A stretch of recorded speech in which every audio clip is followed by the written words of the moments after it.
देखो बच्चों, इस क्वेश्चन में आपको एक ही triangle equals to AC, right? और इसमें ये मालूम है कि AB AC के इक्वल है क्योंकि ये क्या है बच्चों, आइसोसेलेस। ठीक है, आइसोसेलेस है और ये लिखा भी है कि AB AC के इक्वल है। D एक पॉइंट आ रहा है यहाँ AC पे, CD क्या है बच्चों, गिवन है बच्चों, गिवन। मैंने आपको प्रीवियस जब क्लास ली थी तो आपको रेशो गिवन होता है, तब उसको हैंडल करने का तरीका थोड़ा सा डिफरेंट, ठीक है। वो डिफरेंट तरीका जो है वही आपको आज दोबारा से यहाँ पे, तो आपको चीजें और अच्छे समझ में आ जाएगी। हम यहाँ पर बच्चों अभी नहीं लिख रहे हैं क्योंकि मैंने आपको बताया था कि ट्राइंगल का नाम डिसाइड करने में थोड़ी सी प्रॉब्लम आती है। तो हम क्या करते हैं, पहले जो चीज गिवन है उसी को ले लेते हैं। तो बच्चों हमने गिवन में ले लिया है BC square is equal to AC into CD, ठीक है। ये बच्चों गिवन था, हमने यहाँ पर ले लिया। अब मैंने आपको बताया था कि अगर हिंट देता है कि दो ट्रायंगल लेने कौन से, क्योंकि BC दोनों में आ रहा है, तभी BC इंटू BC हुआ।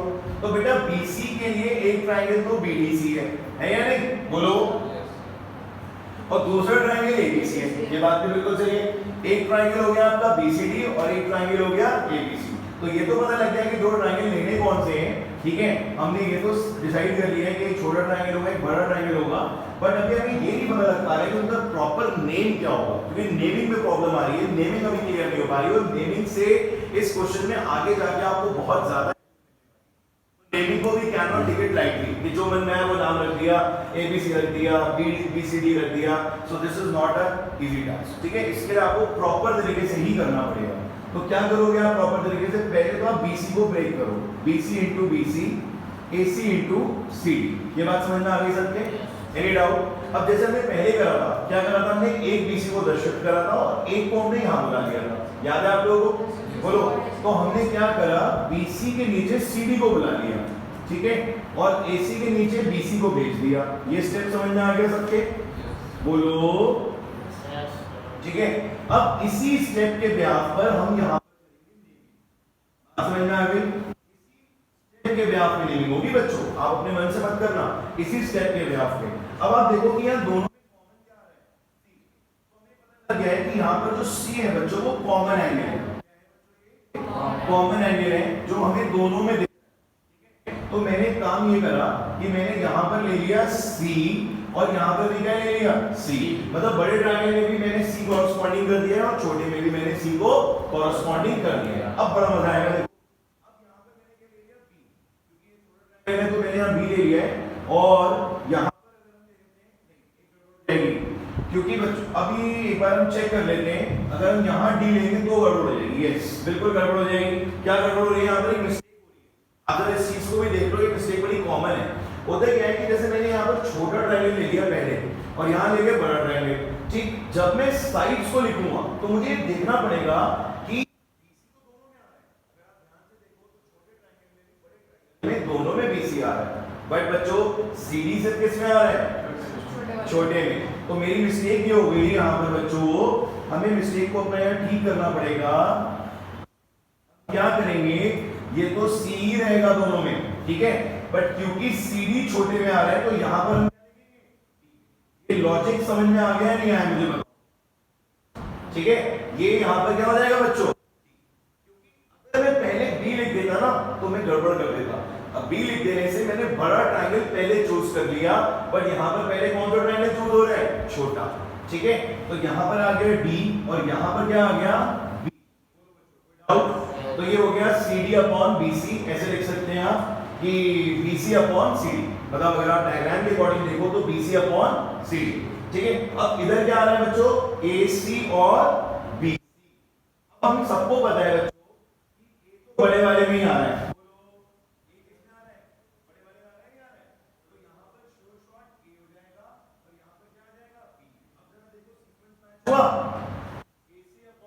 BC। देखो ये AC आ रहा है, इधर देखो AC और यहाँ पर क्या आ रहा है, BC। तो आ गया ये बिल्कुल एक्यूरेट। फाइनली हमें नाम पता लग, क्या नाम हुआ बच्चों। अब इसका नेम हम इजीली लिख सकते हैं, हमें कोई प्रॉब्लम नहीं है यहाँ पर।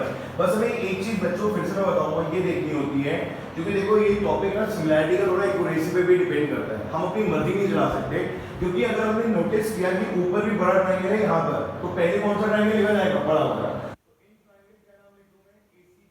बोलो बच्चों ACB। अब ट्रायंगल का नाम लिखने में बिल्कुल भी प्रॉब्लम नहीं आई, आई प्रॉब्लम बताओ? बिल्कुल प्रॉब्लम नहीं है। ACB और यहाँ पर क्या आ गया? बोलो है कोई डाउट? ACD और कॉमन एंगल कौन है दोनों? ठीक है, साइड्स को भी एक बार फिर से देख लो, अपॉन BC अपॉन CD और AC अपॉन BC, तो दोनों साइड्स भी आ गई और बीच में एंगल भी आ गया। क्राइटेरिया बता दो बेटा कौन सा? Angle C is common. बोलो बच्चों कॉमन हो गया। AC is similar to triangle BCD। Criteria हो गया हमारा।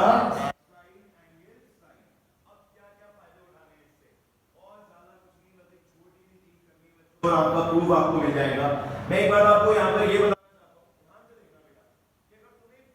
हूँ को BC के इक्वल करना है, किसको?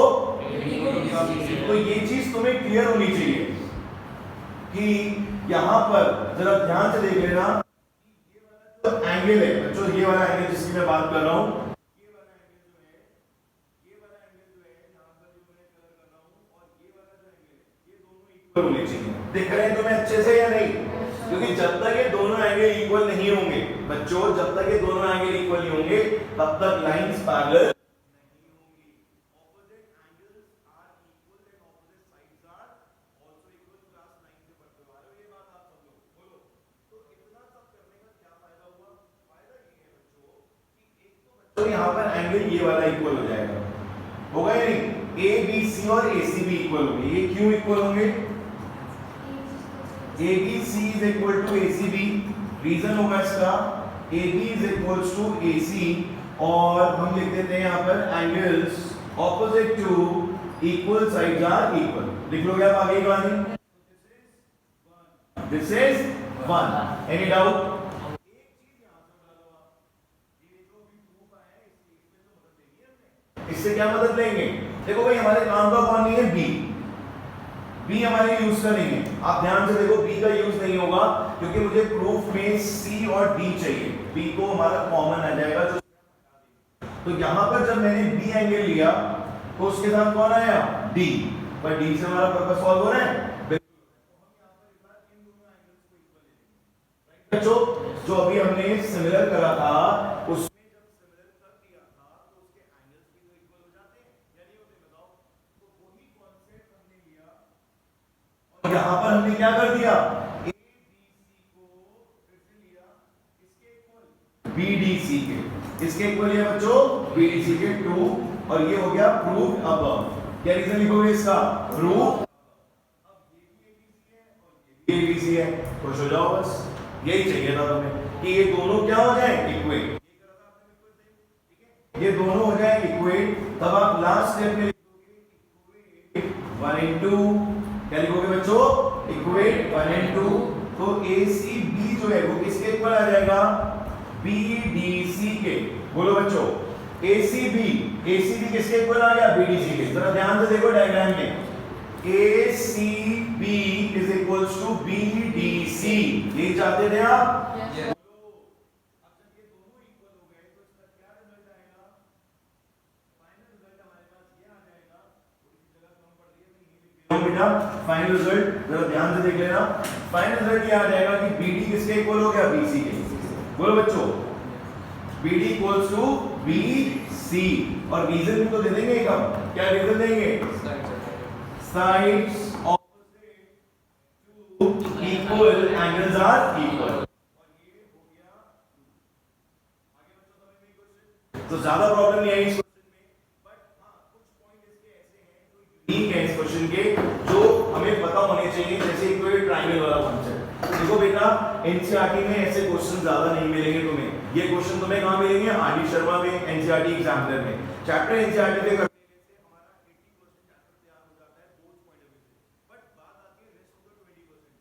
मिड टर्म्स है, हमारे यूनिट टेस्ट हैं, हमारा बोर्ड में भी कभी कभार कोई क्वेश्चन आ जाता है, किस्मत क्वेश्चन आ जाए तो कोई किसी को मना नहीं कर सकता कि भाई साहब आपने क्वेश्चन क्यों दे दिया। आप ये नहीं कह सकते भाई ये तो अलाउड ही नहीं है। वो कहेंगे बेटा इतनी चीजें पहले मैंने डिलीट कर दी है, अब जरा कुछ तो रहने दो चैप्टर में, सिलेबस में। मानते नहीं मानते ये बात, तो आप क्लेम नहीं कर सकते। कुछ क्वेश्चंस के थ्रू एक नॉलेज जरूर होनी चाहिए कि हम अगर ये क्वेश्चंस करके जाएंगे तो एक कॉन्फिडेंस रहेगा और हम नए कर पाएंगे। So my point of view is this कि ये क्वेश्चन हम कर लेने से एक मजबूती बना लेते हैं इस चैप्टर के ऊपर, जो बहुत ज्यादा जरूरी है आप सबके लिए। एनसीईआरटी प्लस आरडी शर्मा का जो मिक्सचर है वो हमेशा बेस्ट मिक्सचर है, तो आप उसके अकॉर्डिंग चलोगे तो कभी भी कोई प्रॉब्लम आपको फेस नहीं करनी पड़ेगी। इस क्वेश्चन को एक बार वीडियो में दोबारा फिर देख लेना, जिससे कि आपका अगर कोई डाउट रह जाता है तो वो भी क्लियर हो जाना चाहिए। ठीक है बच्चों, अगली बात समझ में? आज के लिए इतना ही रखते हैं, बाकी नेक्स्ट क्लास में कंटिन्यू करेंगे।